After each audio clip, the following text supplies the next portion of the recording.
nomear o que a gente está sentindo já é difícil para todo mundo. Sim. E eu acho que para os homens é mais ainda. E muitas vezes, se a gente começar a olhar o comportamento e afundar dentro da vida dessas pessoas, é muito provável que a gente possa encontrar algum nível de prejuízo na saúde física, que muitas vezes ele nem está associando, que aquilo pode ser uma desordem neuropsiquiátrica, psicológica, né? Uma dor no estômago, uma dor nas costas, uma dor de cabeça crônica, um excesso de álcool, uso de alguma substância, um tabagismo em excesso, qualidade dos relacionamentos de um modo geral, talvez brigando muito em casa, brigando com o filho, brigando no trabalho, e as pessoas não atribuem isso muito, minha saúde mental tá boa, tô brigando com todo mundo, tô bebendo todo dia, minha saúde mental tá ok. Então essa dificuldade de nomear e perceber que muitas vezes não tá legal, eu acho que é por aí que a gente tem que começar a refletir. Mas eu acho que a gente não quer falar sobre isso. Há uma resistência. E às vezes até num ciclo social mais fechado. Você falando aí, eu me lembrando. Eu tenho muitos amigos, por exemplo, que bebem num comportamento de bebê que é fato que isso é um problema de saúde mental. Mas jamais admitirão. Há questões de relacionamento também, a questão de como se sente com relação a alguns problemas do trabalho. Então, assim, eu acho que a gente não sabe, não está sabendo o que é saúde mental, então. Porque a gente está escondendo isso ou chamando de outras coisas. Eu bebo. Então, acho que a gente precisa dar 10 passos, voltar e redefinir o que é saúde mental. Porque hoje a gente não tem essa compreensão. O homem, principalmente, não tem essa compreensão, a meu ver. O que seria saúde mental, doutor Bruno? Capacidade de lidar com adversidades sem evoluir para comportamentos disfuncionais. É um conceito de resiliência. Ou seja, a gente tem essa ideia que tem que estar sempre um bem-estar constante. Isso não é a melhor definição. Sim, a gente tem que buscar emoções positivas, estar em bem-estar, mas a gente vai ter momentos que a gente vai passar por adversidades sem descompensar muito. Descompensar no sentido de comportamentos disfuncionais. Então a gente tem que estar sempre alinhando aquilo que a gente pensa com o que a gente sente, com o que a gente faz.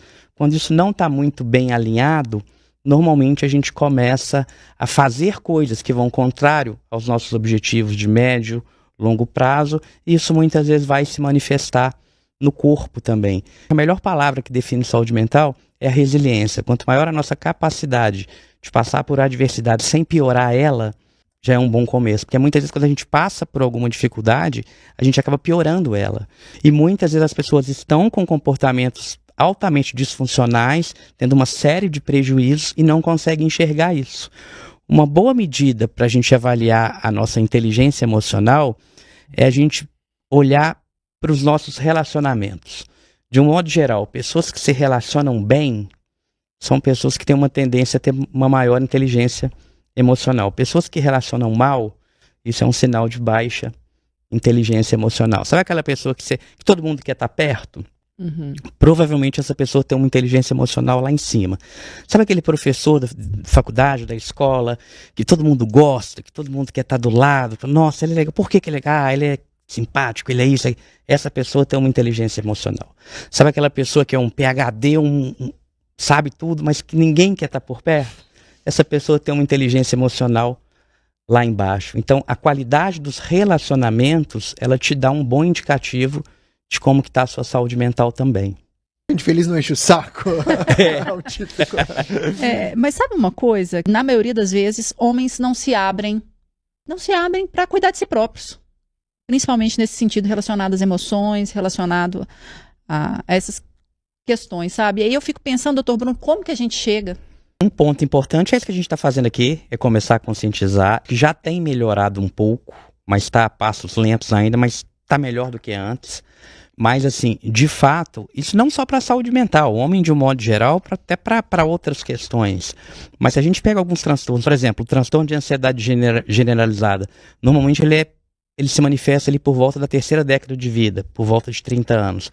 Mas, normalmente, as pessoas começam a procurar ajuda, principalmente os homens, cerca de 10 anos depois. Então, a pessoa fica uma década vivendo daquele jeito e um sintoma característico, típico, é a irritabilidade. Então, às vezes, separações, divórcio, briga, prejuízo com relacionamento com o filho, com o vizinho, no trânsito, agressão em trânsito, morte, uma série de coisas que muitas vezes um tratamento iria resolver. E as pessoas acham, não, homem, às vezes uma agressividade homem até certo ponto é vista como é algo um pouco aceitável. Você vê um homem gritando com o outro, xingando e tal, você fica mesmo, uma mulher gritando, xingando, você já estranha. O homem não. Quando a gente pega a prevalência de transtornos mentais, de um modo geral, a gente vê mais em mulheres, em boa parte dos transtornos. Depressão, a cada 2 mulheres, um homem. A maioria dos transtornos de ansiedade é 2 para 1. Mas quando a gente aumenta a gravidade, normalmente fica de 1 para 1. Então, se eu pegar, por exemplo, estados depressivos graves, a prevalência é mais ou menos igual de homem e mulher. Depressões mais leves, a mulher, ela supera o homem. Será que não é porque as mulheres estão, de fato, procurando mais e aquelas depressões mais leves não estão indo no consultório? Então, existe um subdiagnóstico. E muitos comportamentos dos homens passam batido, sendo que aquilo, na verdade, por trás, provavelmente pode ter um transtorno associado. Outra questão, suicídio. De um modo geral, mulheres tentam mais suicídio. Proporção de 3 para 1, mas homem comete mais. Então, homem suicida mais do que mulher. Mulher tenta mais, mas o homem suicida mais, porque normalmente são meios mais violentos e ele não fala muito. A mulher muitas vezes usa aquilo ali no sentido de pedir ajuda. O homem, de fato, ele reprime muitos sentimentos e as emoções acontecem em todo mundo. E essa emoção, ela vai sair. Ou ela vai sair através de um comportamento disfuncional, agressividade, álcool, droga e uma série de problemas, ou muitas vezes também ela se manifesta como sintomas físicos, problemas gastrointestinais, diarreia, úlcera, dores musculares, uma cefaleia, uma enxaqueca que não melhora, doenças imunológicas, predispõe a infecções. Muito comum também é distúrbios sexuais, não está conseguindo ter relação, não tem desejo sexual, não tem ereção e não consegue achar nada na hora que você vai ver ele. E talvez a pessoa está falando, não, eu não tenho problema emocional nenhum. E muitas vezes a manifestação está no corpo. As pessoas esquecem, né, que a mente, ela faz isso, ela se manifesta também no corpo, né? Então, eu queria que falasse também dessa importância, quando a gente fala da saúde mental do homem com uma parceira, como que isso também afeta quem tá junto, quem tá ali segurando a mão. Porque a gente acaba absorvendo coisa ali que a gente não precisava, né? Eu acho que afeta demais mesmo, porque a ponta vai ser sempre o comportamento. Sim. A gente tem que pensar ali, todo transtorno psiquiátrico, ele vai ter uma manifestação no pensamento, uma manifestação ali nas emoções e vai se manifestar em algum comportamentos disfuncionais. Álcool, jogos, enfim. Agora, para a pessoa que está perto, aquilo ali vai ter um impacto muito negativo. E aí entra uma questão, é o que a gente chama de ego distônico e ego sintônico. O que é uma coisa sintônica? Muitas vezes aquele jeito de funcionar, para a pessoa está tudo bem. Sim. Ela está em sintonia com o estado dela. Ou às vezes ela não enxergou ainda. Eu até comentava com o Nélio aqui, a gente estava antes de começar o programa, né? Mais ou menos sobre isso. A pessoa ela está na sua ignorância, não no sentido de ser burra nesse sentido, mas no sentido de ignorar algo que ela não conhece. E ela tende mesmo a responsabilizar quem está de fora. Né? Então o problema é minha esposa, o problema é meus filhos, que não fazem as coisas do jeito que eu mando. Às vezes a pessoa está muito acelerada, muito agitada, ela começa a achar que todo mundo é lerdo. Só que para ela olhar para dentro dela e ver que aquele problema é dela, muitas vezes é difícil. Então, como que a gente pode tentar convencer essa pessoa? Primeira coisa, não é fácil. Não é fácil. Eu vou dar uma diquinha aqui rápida. Não é fácil.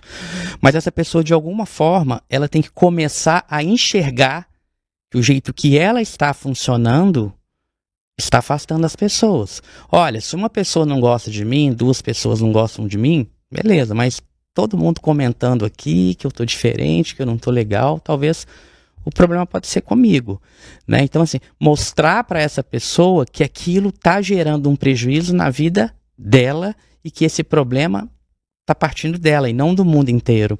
Mas muitas vezes a pessoa, dependendo do quadro, ela pode achar de fato que o problema tá externo a ela, muitas vezes também por uma certa ignorância emocional, porque não aprendeu a expressar a emoção o sentimento de forma correta. E ela fica prejudicada. Total. E quem tá do lado também acaba pegando a rebarba aí, né? Acaba pegando a rebarba. E quando ela desperta para essa realidade, num primeiro momento, talvez ela acaba até sofrendo mais um pouquinho. Mas depois ela começa a reparar tudo consertar, vamos dizer assim, os estragos, às vezes. Porque, de fato, a parte de relacionamento, ela é devastada. Sim. quando a gente pensa nesses transtornos não tratados ao longo dos anos. Porque muitas vezes passa uma vida inteira sem tratar, gente. E a pessoa pega os sintomas e ela atribui aquilo ao jeito dela. Você vê pessoas falando assim, eu sempre dormi mal. Eu sempre bebi 4, 5 vezes na semana. Eu sempre fui uma pessoa mais grosseirona, mais irritada. Tem uma dor aqui nas costas, tem 30 anos que eu tenho ela. Poxa, essa pessoa está descrevendo um quadro neuropsiquiátrico de 30 anos.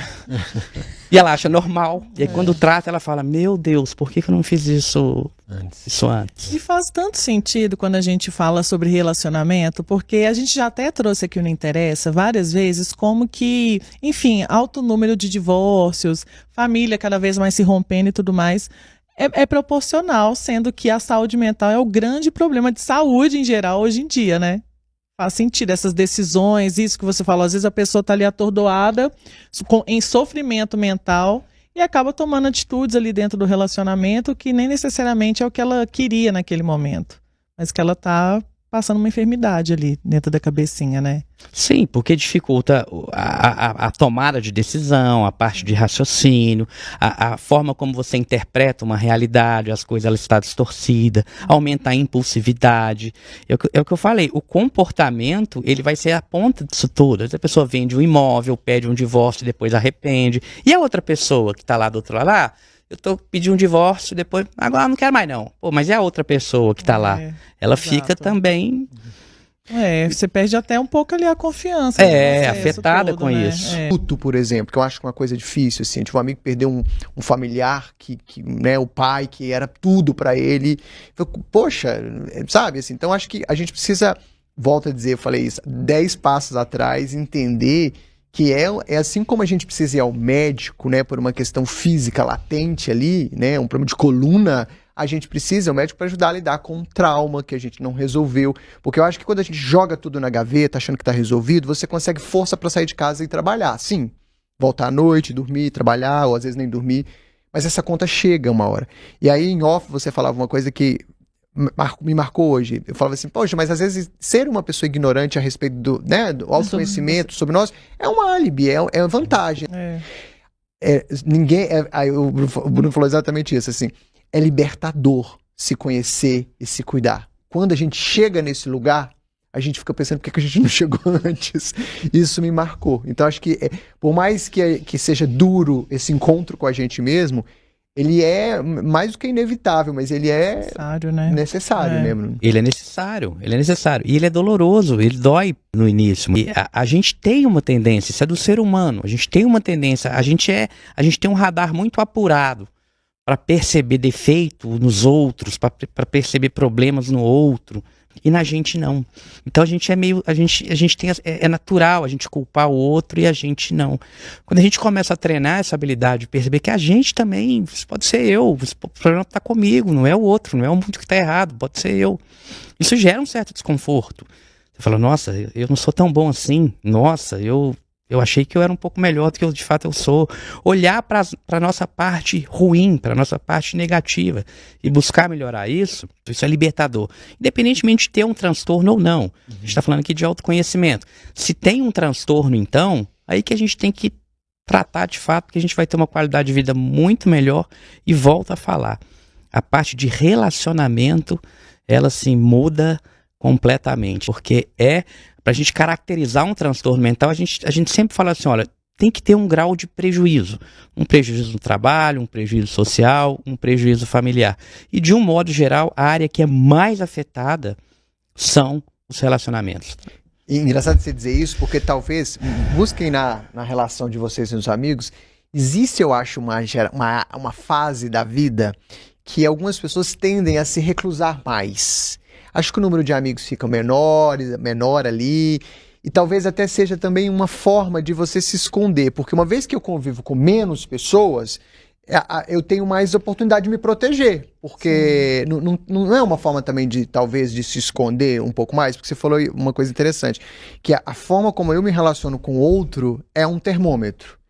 Então eu não me relaciono com ninguém, eu corto os amigos, vou cada vez sozinho, menos, isolado na caverna. Vou me isolar, porque aí é uma forma de manter, de segurar essa dor comigo. Né?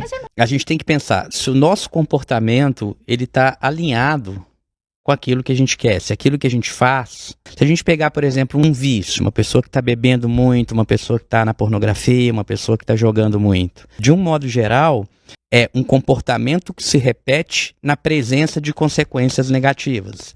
A pessoa está jogando, mas está jogando e está tendo uma série de consequências negativas. A pessoa está apostando, já perdeu uma casa, já perdeu um carro, já perdeu o casamento, perdeu tudo e continua jogando. Então, normalmente as pessoas usam esse comportamento para aliviar uma dor emocional e alivia de forma muito rápida, mas esse comportamento ele se mantém e gera consequências negativas.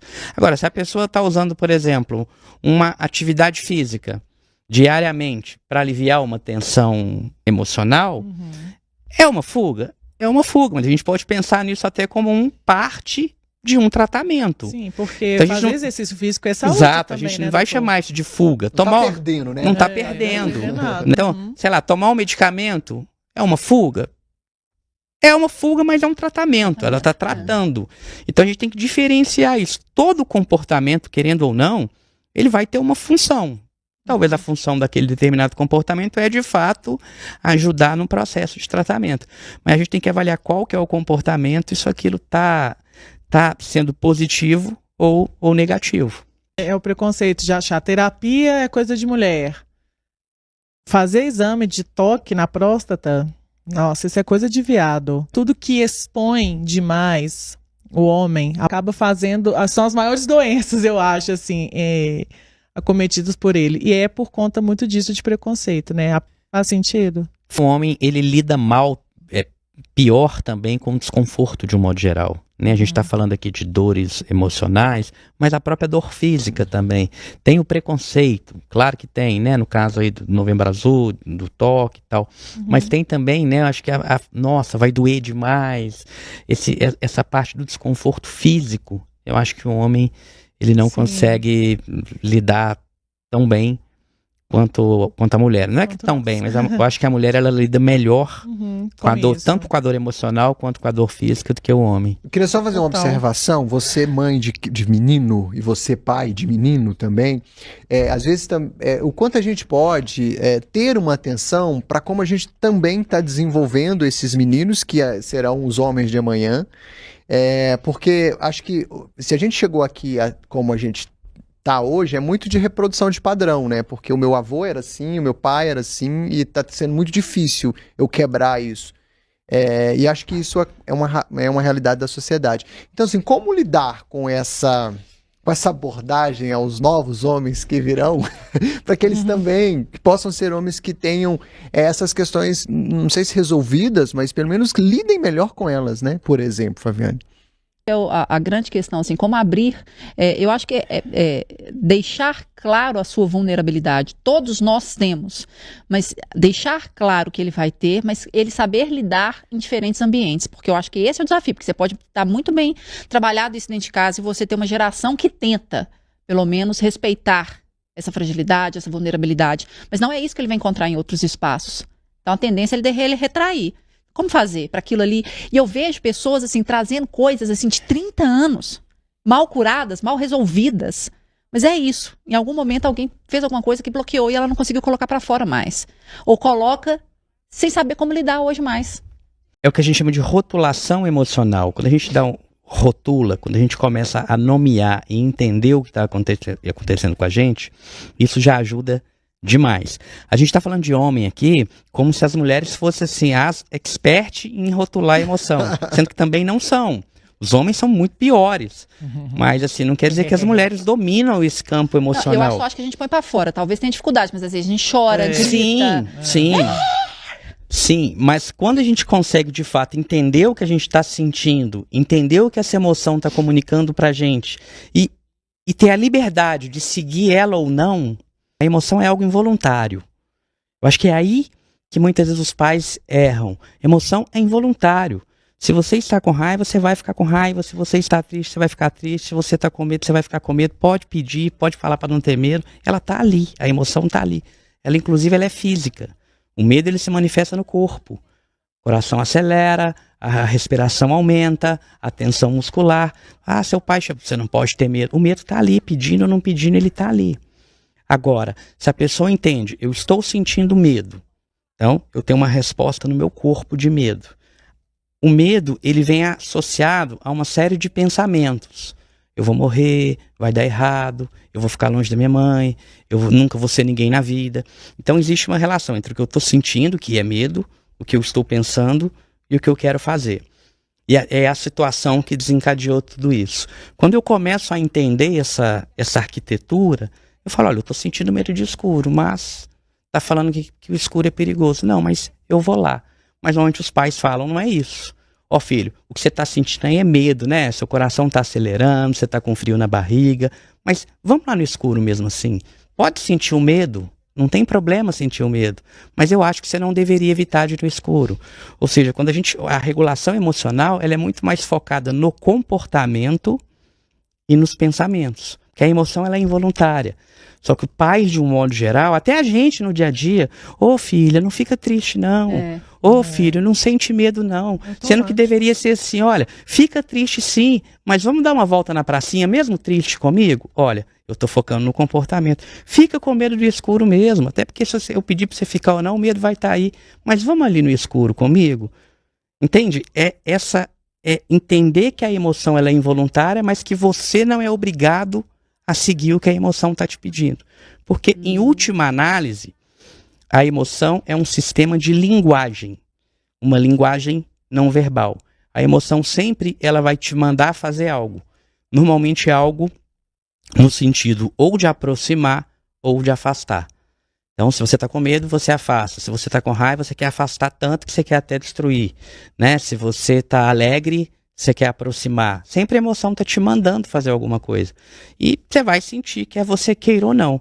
Agora, não necessariamente você tem que seguir o que ela está mandando você fazer. Então, entender isso, eu acho que é o primeiro passo. Talvez se os homens assistissem nesse mês de novembro divertidamente, já era um bom já começa passo, ali, né? Assim, já como podemos, porque tem que começar no beabá mesmo. Aquelas assiste né? interessa. Assiste o Né? Interessa. Interessa. Assiste, leia, Salva aí, ó. recupera. Arroba programa Interessa, nos principais tocadores de podcast. Justamente. Tem que fazer. Eu queria que o senhor falasse sobre a importância mesmo. A gente sabe que a saúde mental é um assunto importante todo ano, todos os dias do ano, mas existem campanhas que colocam luz, né, colocam os holofotes aí para temas que são importantes de serem debatidos. E a importância mesmo da gente falar do Novembro Azul, do Setembro Amarelo, de dar cores aos meses também, mas como uma forma de debater sobre esse tema, né? Querendo ou não, mesmo a pessoa que está ali, que foi entrevistada pelo Interessa e falou, tá tudo bem comigo. Dá uma mexidinha ali, né? Chama um pouquinho a atenção, né? Pelo menos vai causar uma reflexão. Vai causar uma reflexão, porque às vezes a pessoa nem sabe que ela tem um problema. Quando ela começa a perceber que o comportamento dela pode estar gerando prejuízos para ela, talvez ela já acende uma luzinha ali que ela possa pelo menos se atentar para isso. Parar de ler os livros, né? Livros, leituras, espiritualidade. É terapêutico, mas não é terapia, né, Lorena? Exatamente, isso que eu ia falar. Eu acho que é muito importante, assim, Claro, cada um tem as suas formas ali de buscar ajuda, mas eu acho que a gente não pode, negligenciar o atendimento médico, o trabalho médico, sabe? A mesma coisa de falar, nossa, eu não vou gripar porque eu estou protegida. Sinto muito, o vírus está aí. Existem ações preventivas para o não adoecimento mental? Talvez boa. essa seja uma ferramenta para não se... Desculpa, eu estou me alongando. Não, mas eu abro mão das minhas Adorei considerações. a sua pergunta. Das minhas considerações finais para a gente falar sobre prevenção também para o adoecimento mental. Falamos sobre atividade física, alguns comportamentos, né, que proporcionem hábitos, né, e uma vida saudável, mas como eu prevenir? Alimentação, atividade física, atividade física e sono. Ok, isso aí é o básico. Isso é o básico. Além disso, o autoconhecimento, leitura, isso vai ajudar muito também. Só que aí entra um ponto, eu sei que está estendendo, vou falar bem rapidinho aqui. Psicoterapias de um modo geral, leituras de um modo geral, não são isentas de efeitos colaterais, efeitos contrários. Então a gente tem que tomar um pouco de cuidado com isso. Tem algumas abordagens, eu não vou citar nome aqui para não causar polêmica, né? Que inclusive pode agravar alguns transtornos psiquiátricos. Então assim, é interessante, mas tem que saber um pouquinho aonde que tá pisando. Porque a gente acha que só remédio tem efeito colateral. E uma terapia mal feita, ela pode ter efeito colateral também. Então, a gente tem que tomar um pouco de cuidado com isso. E efeitos colaterais, às vezes, até graves, como suicídio, separações, prejuízos financeiros, enfim. Então, psicoterapia não é isenta de efeito colateral. Então, tem indicação e tem contraindicação. É igual remédio. É isso que a gente não pode perder de vista. Atentos, né? Atentos e fortes. A gente conversou com o psiquiatra Bruno Brandão, praticamente membro do Interessa. É sempre que honra. Muito bem-vindo aqui, viu, Bruno? Obrigado. Queria que você deixasse uma consideração final, falando a importância do Novembro Azul para a saúde mental. Assunto mais do que urgente, né? Eu acho que a principal importância é a conscientização. Né? Conscientizar as pessoas sobre a importância da saúde mental e entender que mente e corpo é uma separação meramente didática. Não existe essa separação no mundo real. A gente separa só para entender um pouco melhor, mas é tudo uma coisa só. Tá tudo interligado, é ou não é, Flávio? Nossa. Pode... Lorena, depois desse programa, vou só repetir.